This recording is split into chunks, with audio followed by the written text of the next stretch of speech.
Halo sobat anime, gas lagi dah Feng Hao. Langsung aja kita gaskan Feng Hao-nya. Mereview sedikit dari part sebelumnya. Kini Feng Hao yang telah lolos ke dalam ujian kedua dari makam saintis Zantian membuat dirinya kini memasuki salah satu pintu pagoda yang ada di ujian kedua. Dan di tempat inilah dia menghajar para boneka-boneka yang ada di dekatnya. Hei, ini tidak seburuk itu. Aku pikir mereka ada di ranah Wuzon puncak. Ternyata tidak. Namun karena memang tidaklah sesulit itu, maka dari itulah Feng Hao dia dapat melesat dan menghancurkan boneka-boneka itu dengan sangat mudah. Menghancurkan segalanya dalam satu serangan. Dan karena semua boneka ini telah hancur, maka dari itulah kini pintu keluar telah terbuka. Dan kini disusul oleh satu persatu dari rekannya yang mulai menyelesaikan ujian kedua ini, yang memang tidak lebih sulit dibandingkan dengan ujian pertama. Namun untuk mereka yang telah selesai di dalam ujian kedua, mereka akan dikumpulkan di satu aula lainnya. Dan di tempat inilah berkumpullah para peserta yang lolos di dalam ujian tahap kedua dan akan melanjutkan ke tahap ketiga. Dan tak lama setelahnya, kini Nona Yan dia pun datang setelah dia lulus di dalam ujian keduanya. Hei Feng Hao, yo ternyata kau dapat lolos juga ya? Ya, tentu saja. Di sini Feng Hao dia juga bertanya, hei mana yang lain? Apakah mereka mengikuti ujian kedua apa gimana? Tidak, mereka tidak mengikuti ujian kedua. Aku menyuruh mereka untuk tetap berjaga di area luar aja, sambut dari Nona Yan. Namun karena para peserta ujian kedua telah berkumpul, maka dari itulah kini sudah saatnya bagi mereka yang telah lulus ini untuk ikut ke dalam tes yang selanjutnya, tes ujian ketiga. Dimana sebelum ujian ketiga dimulai, kini muncullah sebuah token yang akan memberitahukan ujian apa yang akan mereka hadapi di tahap ketiga ini. Di mana mereka akan bertarung melawan monster yang ada di ranah Wuzon dengan kekuatan mereka yang ada saat ini ditekan ke ranah Wuzong. Semakin tinggi pintu yang akan mereka pilih, maka akan semakin kuat pula monster yang ada di dalamnya. Dan tentunya hadiahnya juga akan menyesuaikan dengan tingkat kesulitan yang akan mereka hadapi. Dan untuk ujian ketiga akan dibagi menjadi 9 pintu. Semakin tinggi maka akan semakin mengerikan. Baiklah, kalau begitu aku akan memilih tingkatan 7 lah, sambut dari Nona Yan. Master, kalau begitu aku akan memilih pintu ke-6. Sedangkan untukmu, Feng Hao, kau akan memilih pintu berapa? 4 mungkin?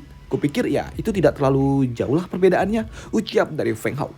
Dan kini satu persatu bocah-bocah yang ada di tempat ini mereka mulai memilih pintu mana yang akan mereka masuki. Namun ketika mereka berada tepat di pintu keempat, di sini Feng Hao dia pun terus melangkah naik, yang membuat Nona Yan dia berujar, hei kenapa kau tidak memasuki pintu keempat?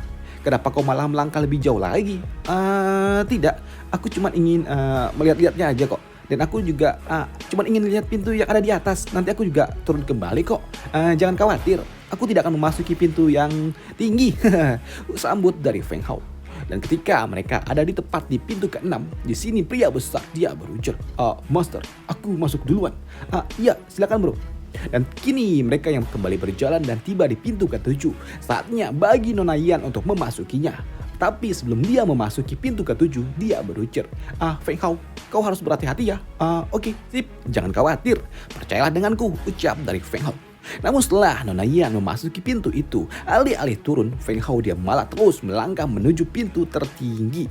Dan di depan pintu tertinggi, Feng Hao dia melihat ada seorang bocah yang berdiri tepat di depan pintu tersebut. Hei, apa yang dia lakukan? Apakah dia akan mencoba pintu itu juga? Namun ketika Feng Hao dia melangkah mendekati pintu tersebut, sosok bocah yang sebelumnya berdiri tepat di pintu tertinggi, dia pun malah memutuskan untuk turun. Dan Feng Hao yang melihat anak itu, dia tahu kalau kekuatan dari anak ini tidaklah lebih lemah daripada bocah-bocah yang ada bocah-bocah yang berasal dari dataran suci. Waduh. Dan kupikir setidaknya dia tidak akan kesulitan jika dia memilih pintu ke-8. Dan karena tujuan Feng Hao adalah pintu tertinggi, pintu ke-9, maka dari itulah tidak ada alasan bagi Feng Hao untuk mundur. Dan ketika dia ada tepat di depan pintu ke-9 dan begitu melangkah memasuki pintu tersebut, dia tidak menemukan apapun kecuali apa ini? Jatuh cuy. Jatuh dari ketinggian. Waduh, bangke. Gua kira ada pantaunya. Tanah kosong. Untung aja ini pasirnya lembut, jika tidak habislah sudah. Namun di sini Feng Hao dia yang berbaring di atas gurun pasir. Dia merasakan kalau ada yang mendekatinya, maka dari itulah dia langsung buru-buru bangkit dan bersiap. Karena memang saat ini di depannya tiba-tiba saja pasir itu bergejolak. Dari dalam pasir itu juga muncul monster Scorpion yang langsung memberikan salam selamat datang. Buset, apa itu? Untung aja aku lebih cepat dari gerakannya dan berada di daerah kekuasaannya, dan juga dengan kaki yang banyak membuat monster itu dapat bergerak dengan sangat cepat. Namun untuk Feng Hao dia jauh lebih cepat, yang membuatnya dapat menghindari setiap gerakan dari monster itu. Dan untuk mengalahkan monster itu, Feng Hao dia pun mengeluarkan Excalibur miliknya dan langsung berlari mengincar satu titik yang akan menjadi salah satu tumpuan dari monster tersebut. Slash! Feng Hao dia pun mengincar salah satu kaki dari monster tersebut yang membuat pergerakan dari monster itu tidak lagi dapat secepat sebelumnya. Namun di sini Feng Hao dia juga berpikir kalau mengincar kaki-kakinya saja itu tidak akan menyelesaikan ini dengan cepat. Maka dari itulah aku harus mengincar satu titik di mana monster itu akan habis dalam satu serangan. Maka dari itulah kini Feng Hao dia pun memancing monster itu untuk dapat bergerak ke arahnya. Dan begitu monster itu datang tepat di depannya, Feng Hao dia pun menghilang dan muncul kembali tepat di bawah dari mulut monster itu dan bersiap untuk merobohkannya dalam satu serangan fatal yang mengakhiri perjalanan dari monster Scorpion itu. Yo, akhirnya aku dapat mengalahkan monster ini juga, ucap dari Feng Hao. Namun selepas Feng Hao mengalahkan monster itu, tiba-tiba saja langit terbelah yang membuat Feng Hao dia berujar, apa itu? Bersama dengan itu juga kini tekanan gravitasi yang ada di tempat ini sangat kuat hingga membuat Feng Hao dirinya tidak dapat bergerak dan terkubur pergerakannya dari dalam pasir gurun ini. Dan bersama dengan itu juga kini muncul, buset dah, malah ada yang nelpon lagi. Waduh, bentar. Oke, kita lanjut. Bersama dengan itu juga kini muncul seorang pria besar dari balik keretakan ruang yang ada di tempat ini. Aku tidak menyangka kalau kau mampu bertahan dari ujian ini, ucap dari seorang pria yang tiba-tiba saja datang. Dan untuk Feng Hao jelas dia bertanya tentang siapa orang itu.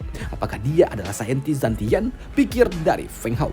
Dan untuk pria tua itu dia berujar, kau harus habis. Kau akan berakhir di tempat ini. Yang membuat kini tiba-tiba saja muncul sebuah pusaran badai pasir besar yang akan melahap Feng Hao. Apa? Tidak, aku akan melawannya. Aku tidak akan pasrah dengan ini semua. Aku akan terus berjuang. Maka dari itulah Feng Hao dia pun mengeluarkan kekuatan tangan kiri miliknya dan juga barrier pertahanan Xuan Wu miliknya. Tapi di hadapan kekuatan dari seorang saintis kuno, Feng Hao tidak ada artinya dan dia dilahap dengan pusaran badai pasir ini. Bangke, aing tergulung. Tidak, ucap dari Feng Hao sebelum pada akhirnya dia kehilangan kesadarannya. Dan begitu dia membuka matanya, Feng Hao dia tiba-tiba saja tiba di sebuah tempat lainnya yang ada di kaki gunung. Dan di tempat inilah Feng Hao dia juga melihat ada sosok pria tua yang sedang duduk di dalam sebuah pendopo. Di mana pria tua itu dia berujar, nak, kau sudah bangun? Kemarilah. Maka dari itulah kini Feng Hao dia pun berjalan mendekati pria tua itu dan berujar, salam hormat dari junior Feng kepada senior Zantian. Feng Hao, tidak buruk juga. Ini adalah kali pertama aku melihat ada seorang yang memiliki potensi yang sangat luar biasa seperti dirimu. Cukup menarik. Terima kasih senior atas pujian Anda. Dan saya ucapkan terima kasih atas kemurahan hati senior yang telah memberikan kesempatan kepada junior ini untuk datang ke tempat ini, ucap dari Feng Hao sembari mengepalkan tinjunya. Nah, kenapa kau memanggilku senior? Lantas bagaimana junior ini harus memanggil tuan? Master. Kau bisa memanggilku sebagai master. Baik, murid ini mengerti master. Di sini saintis Zantian dia bercerita kalau awalnya dirinya ingin menjadi seorang kaisar agung. Namun setelah pertempuran besar, tubuh fisikku sudah tidak kuat lagi. Dan ternyata itu semua akibat usiaku yang semakin menua. Dan jadi tujuanku membangun tempat ini hanya untuk menunggu anak-anak dari generasi muda yang akan menjadi pewarisku. Namun tentunya dengan semua kriteria yang aku inginkan. Sudah bertahun-tahun aku melihat banyak sekali potensi yang bagus yang telah memasuki tempat ini. Hanya saja sangat sedikit dari mereka yang dapat lulus dari semua ujian yang ada. Dan dari mereka yang telah bertemu denganku, sayangnya aku menilai kalau mereka tidak cocok untuk menjadi pewarisku. Maka dari itulah aku terus menghapus ingatan mereka. Namun setelah aku bertemu dengan dirimu, aku melihat kau memiliki sebuah kekuatan dan juga pertahanan yang cukup bagus. Serta yang paling penting adalah kau memiliki semangat juang yang sama seperti diriku. Dan asal kau tahu, aku telah menunggu di tempat ini selama lebih dari 16 juta tahun. Yang pada akhirnya, aku menemukan yang cocok untuk menjadi pewarisku. Dan itu kau. Maka dari itulah, nak, apakah kau bersedia untuk menjadi penerusku? Penerus dari Zantian ini. Dan melanjutkan semua misiku di masa depan. Yes, I'm ready, sir. Sambut dari Feng Hao. Maka dari itulah kini patua itu dia pun meletakkan jarinya di kepala Feng Hao sebelum BAM!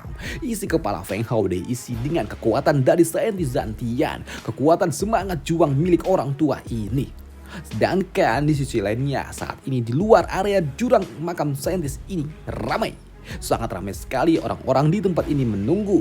Mungkin saja mereka juga ingin menjadi seorang nelayan. Dan tak lama setelahnya Nona Yan dia pun muncul. Dia kembali keluar dari dalam makam saintis Zantian. Dan di tempat ini dia bertanya kepada rekan-rekannya. Di mana dia? Apakah Feng Hao telah keluar? Belum, sambut dari Nona Shu. Namun mendengar Nona Yan mencari Feng Hao membuat para kroci-kroci yang mereka mendengar kalau Feng Hao ada di ujian ketiga dan memasuki pintu keempat menganggap kalau bocah itu pasti telah huek. Diam. Lebih baik kau diam saja. Kalau kau terus berbicara, aku akan pastikan kalau kau benar-benar akan binasa. Ucap dari Nona Yan.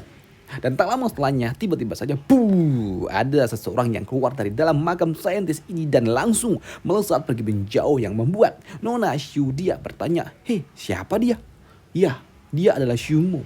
Dan sepertinya dia telah memasuki gerbang ke-9. Dan jika orang itu memasuki gerbang 9, artinya, apakah dia yang telah berhasil mendapatkan warisan dari saintis Zantian?" Dan mendengar hal itu membuat para bocah-bocah Holy Son mereka berujar, "Hei, jika itu benar, maka dari itu di masa depan orang itu dia benar-benar akan menjadi lawan yang merepotkan untuk kita." Ya, itu benar. Tapi ya, kita tidak perlu khawatir karena kita telah membentuk sebuah aliansi. Dan untuk aliansi kita, bagaimana kalau kita sebut sebagai aliansi Destroyer? Ya, aku setuju. Ucap dari Holy Son Langshi ini. Sedangkan untuk Nona Yan, dia pun yakin kalau Feng Hao pasti dia juga memasuki gerbang ke-9.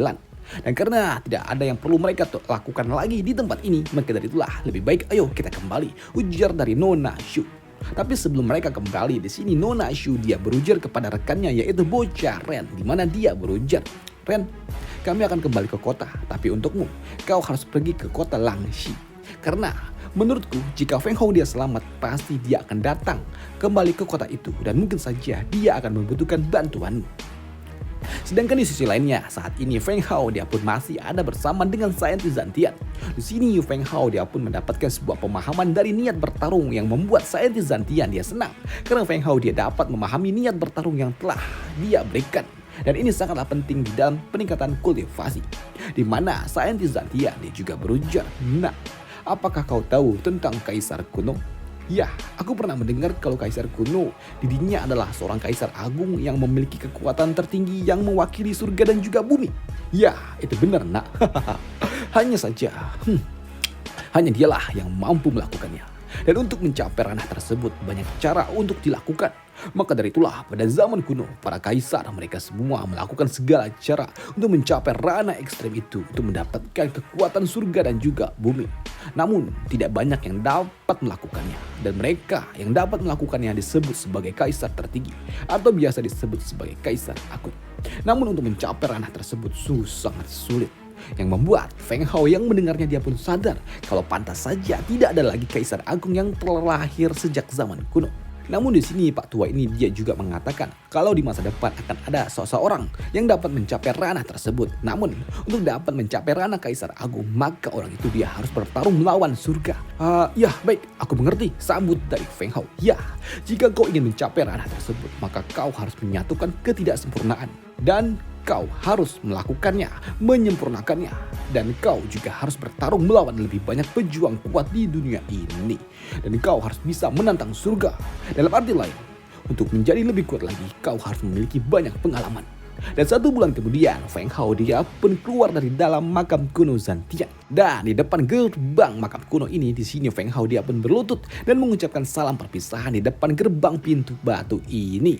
Dan karena telah mendapatkan semua berkah yang diberikan oleh saintis Zantian, maka dari itulah mulai hari ini tidak ada lagi yang namanya makam kuno Zantian. Dan Master, kau sekarang dapat beristirahat dengan tenang. Ucap dari Feng Hao. Kalau sepertinya Master Zantian ini yang dia temui hanyalah sisa-sisa proyeksi kekuatan Qi yang ditinggalkan oleh Kaisar lagi, saintis Zantian jutaan tahun lalu. Mungkin, waduh.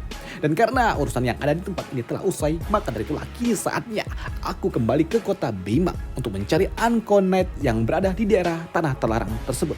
Maka dari itulah kini Feng Hao dia pun langsung pergi menuju tempat itu, tempat di mana Ankonite berada. Namun sebelum memasuki area tanah terlarang, Feng Hao dia mencoba memeriksanya dulu dengan menggunakan mata surgawi miliknya, dan ternyata Feng Hao dia dapat merasakan kalau tempat ini memang sangat mengerikan. Walaupun di tempat ini ada harta yang memang dia cari, yaitu bunga Ankonite. Bahkan bukan cuma itu saja, di sini Feng Hao dia juga dapat menemukan sebuah pohon yang berbuah 7 warna yang merupakan sebuah antidot dari segala jenis racun yang ada di dunia ini. Apa ya antidot tuh? Anti racun. Wah, gitulah penawarnya. Di sini Feng Hao juga tahu kalau buah itu memiliki manfaat yang sangat mengerikan dan juga legendaris, seperti yakin huwalah, yang artinya benda itu adalah benda yang sangat berharga. Namun di sini Feng Hao dia juga mendapatkan sebuah informasi kalau di tempat ini racunnya sangat kuat.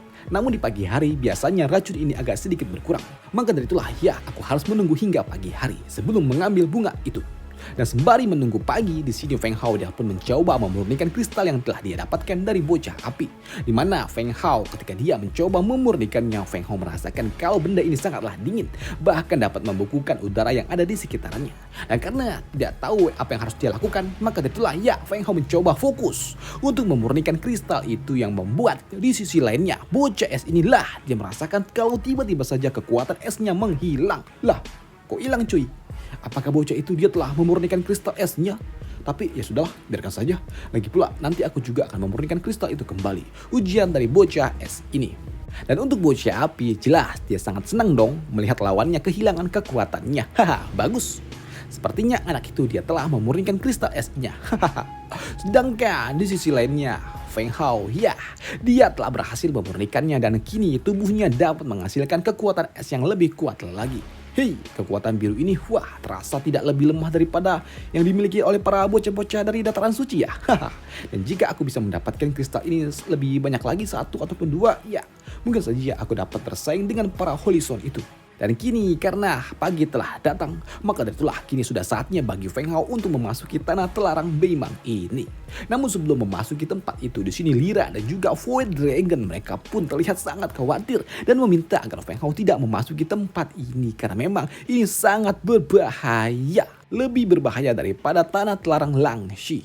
Namun karena ini adalah untuk putrinya, maka dari itulah tidak ada alasan bagi Feng Hao untuk tidak memasuki tempat ini. Sudah, kalian berdua tunggu aja di luar ya. Aku akan baik-baik saja kok. Tunggu kejap. Sambut dari Feng Hao yang kini meninggalkan 2 monster kecilnya untuk memasuki tempat ini. Dan selesailah cerita kita di sini dulu, dan sampai jumpa di part selanjutnya. Bye, thank you. Dimana di part selanjutnya Feng Hao akan mendapatkan bantuan dari Master Racun. Dan sampai jumpa, bye, thank you.